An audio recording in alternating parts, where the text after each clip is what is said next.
Hello again, everybody. Les East with Brian Allee-Walsh, NewOrleans.com. It's Sunday out at Saints Camp, and we've just heard Sean Payton and Drew Brees address the media. They held a 2-hour workout here, on which their Sunday is the equivalent of Wednesday in a normal game week. As you all know, we've got the regular season opener Thursday night at the Dome at 7:30, nationally televised, and it's when they're going to drop the Super Bowl 44 championship banner. So it should be an emotional night. But let's get right to it. With from an injury standpoint, Sean Payton was very didn't provide a whole lot of information. We will get more injury updates tomorrow when they do have to report to the league office the practice status. But what we do know is this: that Vilma is fighting a groin injury.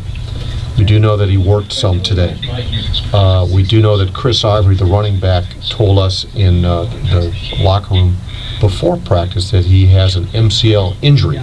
Would not say whether or not he will play or not, so we have to wait on that.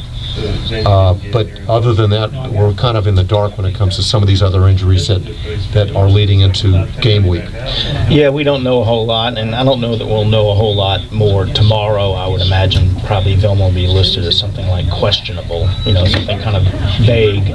So I don't know if we're going to know a whole lot more there. Chris Ivory's case, I don't know if he'd be active even if he were ready to play physically. So I don't know that that's going to have a big impact. So it's really, as far as the injuries go, we're just going to probably have to wait till Thursday night on some of the key guys.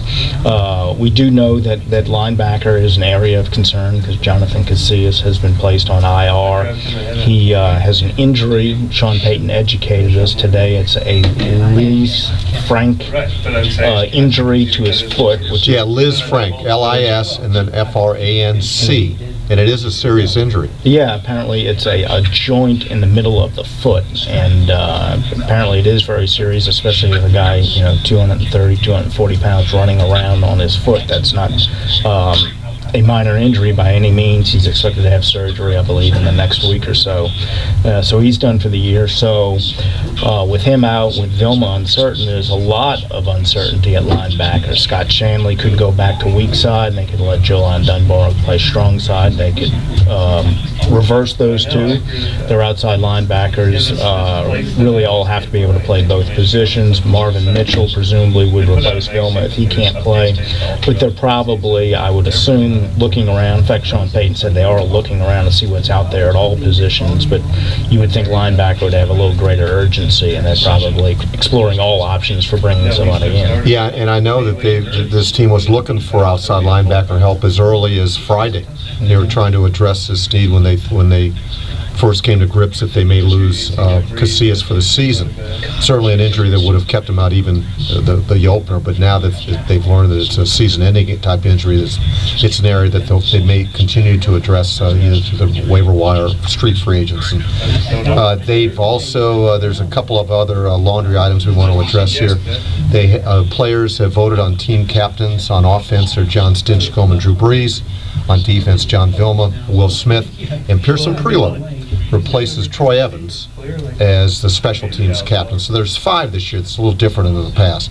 And then they have signed 8 players to their practice squad, and without getting into all the names, you can see them on NewOrleans.com. They are listed there. So, but other than that, they get back to the practice tomorrow, and we will hopefully have some injury updates tomorrow on some of the guys that our statuses will have to be updated as the week goes on. So for Les East, Brian Allee-Walsh, NewOrleans.com. See you next time.